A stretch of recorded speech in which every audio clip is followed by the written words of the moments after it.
আসসালামু আলাইকুম সকলকে আমার চ্যানেলে স্বাগতম। আজ আমি আপনাদের সাথে শেয়ার করব ডায়াবেটিস রোগীদের সকালের নাস্তা। এই এই নাস্তাটি ডায়াবেটিস রোগীদের জন্য খুবই একটি গুরুত্বপূর্ণ উপকরণ দিয়ে তৈরি করা হয়েছে এবং এই ডায়াবেটিস রোগীদের জন্য সবথেকে গুরুত্বপূর্ণ একটি নাস্তা। এর জন্য আমি সবথেকে উপকারী যে উপকরণ সেটি হচ্ছে তেলাকুচা পাতা। এটি ডায়াবেটিস রোগীদের জন্য সবথেকে উপকারী একটি পাতা। এই উপকরণটি আমাদের গ্রামে আনাচে-কানাচে প্রায় জায়গায় দেখা যায় এবং এটি খুব সহজেই আমরা সংগ্রহ করতে পারি। এর উপকারিতা হচ্ছে এটি রক্তের শর্করা কমায়, তাই এটি ডায়াবেটিস রোগীদের জন্য সবথেকে বেশি গুরুত্বপূর্ণ। আর এটি অনেকেই কাঁচা খায়, কিন্তু অনেকে আবার কাঁচা খেতে পারে না। এর জন্য আজকে আমার এই রেসিপিটি, যারা কাঁচা খেতে পারে না তারা এভাবে রেসিপিটি তৈরি করে খেতে পারে। তাহলে এটি বেশি ওভারকুকও হয় না, আবার এর গুণগত মান ঠিক থাকে। তাই আজকে আমার এই রেসিপিটি অবশ্যই আপনারা বাসায় ট্রাই করে দেখবেন। চলুন দেখা যাক আজকে আমি এই খাবারটি কিভাবে তৈরি করেছি। এর জন্য 4-5টা তেলাকুচা পাতা ধুয়ে তারপরে ভালো করে কেচি দিয়ে কুচি করে নিচ্ছি। এই পাতার অনেক জায়গায় অনেক নাম, যেমন অনেকেই তেলাকুচা পাতা বলে থাকে, আবার অনেকেই বলে মামাকলা পাতা। আমাদের এইদিকে মামাকলা পাতা নামেই বেশি সবাই চেনে। এক এক জায়গায় এক এক নাম। আপনারা কী নামে চেনেন অবশ্যই কমেন্ট করে জানাবেন। আজকে রেসিপিতে ব্যবহার করা মেন দুটি উপকরণ হচ্ছে তেলাকুচা পাতা ও ডিম। এই দুটি ডায়াবেটিস রোগীদের জন্য সবথেকে বেশি গুরুত্বপূর্ণ। আর এখানে দেখতেই পাচ্ছেন আমি তেলাকুচা পাতাগুলো সুন্দর করে কুচি করে নিচ্ছি। এরপর এগুলো একটি পাত্রে তুলে নেব। এরপরে এর মধ্যে আর কিছু উপকরণ দিয়ে নাস্তাটা বানিয়ে ফেলবো। এই নাস্তাটা বানানো খুবই সহজ এবং ঘরে থাকা সহজ উপকরণ থেকে বানিয়ে ঝটপট করে খেতে পারবেন। এই ডায়াবেটিস রোগীদের জন্য খুবই উপকারী নাস্তা। এর জন্য এখানে আমি 2টি কাঁচামরিচ কুচি করে নিচ্ছি। একটু স্বাদের জন্য, ঝালের জন্য আমি এখানে কাঁচামরিচ দিচ্ছি, যেহেতু কাঁচামরিচের কোনো ক্ষতি নেই, কাঁচামরিচে ভিটামিন সি, তাই আমরা একটু কাঁচা ঝাল দিয়ে দিচ্ছি কুচি করে। এই তেলাকুচা পাতার অনেক উপকারী আছে। এটি হজম শক্তি বৃদ্ধি করে। এতে অ্যান্টিঅক্সিডেন্ট থাকার কারণে এটি শরীরের কোষকে সুরক্ষা করে। তাছাড়া এটি শরীরের প্রদাহ কমায়। এছাড়াও এটি রক্তের শর্করা নিয়ন্ত্রণে সাহায্য করে। তাই এই পাতাটি কিন্তু আমাদের শরীরের জন্য খুবই উপকারী। এখানে আমি সামান্য পরিমাণে একটু পেঁয়াজ কুচি করে দিয়ে দিচ্ছি। এখানে যে উপকরণগুলি ব্যবহার করা হচ্ছে তা কিন্তু সবসময় আমাদের ঘরে থাকে। এর জন্য বাজারে যেতে হবে না বা বাইরে থেকে কোনো কিছু কিনে আনার প্রয়োজন নেই। ঘরে থাকা হাতের কাছে উপকরণ থেকে কিন্তু বানিয়ে নিতে পারবেন। আর এটি হচ্ছে আমার মনে হয় সবথেকে সেরা একটা খাবার ডায়াবেটিস রোগীদের জন্য, সকালের একটি নাস্তা।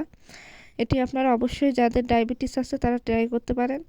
এখনকার কিন্তু ডায়াবেটিস প্রায় ঘরেই ডায়াবেটিসের রোগী আছে, প্রায় পরিবারেই। আর এর ডায়াবেটিস রোগীর হারও কিন্তু অনেক বেশি বাংলাদেশে। তাই আপনারা ডায়াবেটিস রোগীরা যারা আছেন তারা এই নাস্তাটি তৈরি করে খেতে পারেন। এখানে দিয়ে দিচ্ছি সামান্য পরিমাণে লবণ, আর দিয়ে দেব সামান্য পরিমাণে একটু গোলমরিচের গুঁড়ো। একটু স্বাদের জন্য এখানে গোলমরিচের গুঁড়ো ব্যবহার করা হচ্ছে। এগুলো এবার ভালোভাবে মিশিয়ে নিতে হবে সব কিছু।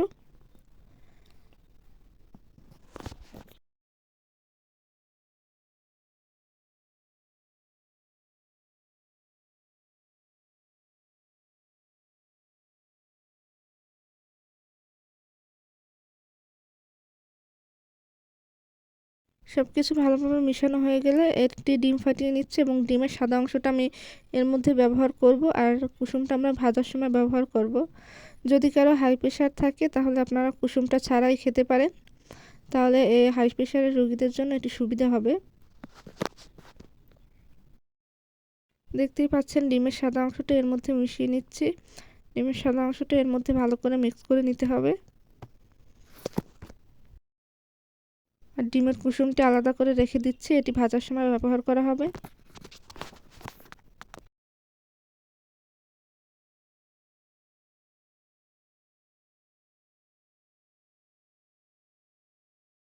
এখানে ভাজার জন্য আপনারা ঘিও ব্যবহার করতে পারেন, আবার সরিষার তেলও ব্যবহার করতে পারেন। যেহেতু ঘি সবার ঘরে সবসময় হাতের কাছে থাকে না, তাই আমি সবার সুবিধার্থে আমি আজকে সরিষার তেল দিয়ে ভেজে দেখাচ্ছি। তেল ভালো করে গরম করে নেব।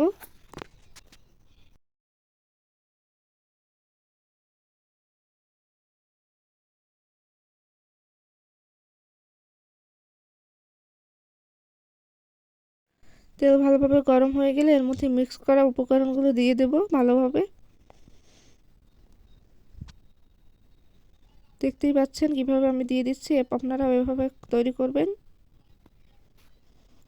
এরপরে এর উপরে ডিমের কুসুমটা দিয়ে দিচ্ছি, তবে যাদের হাই প্রেশার আছে তারা কিন্তু দিবে না।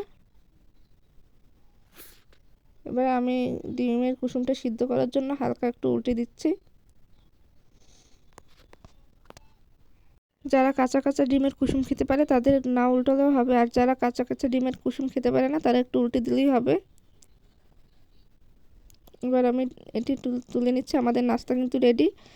এর সাথে আমরা একটি লাল আটার রুটি নেব, আর হচ্ছে লাল আটার রুটির সাথে নাস্তাটি দিয়েই আমাদের কিন্তু সকালের নাস্তা হয়ে যাবে। যারা ডায়াবেটিসের রোগী আছেন তাদের জন্য এটি একটি বেস্ট সকালের নাস্তা হবে। আপনারা সবাই অবশ্যই ঘরে ট্রাই করে দেখবেন। আর এরকম আরও অনেক ভিডিও পেতে আমাদের চ্যানেলটি সাবস্ক্রাইব করে আমাদের পাশে থাকবেন, এবং ভিডিওটি ভালো লাগলে অবশ্যই লাইক এবং কমেন্ট করবেন। আল্লাহ হাফেজ।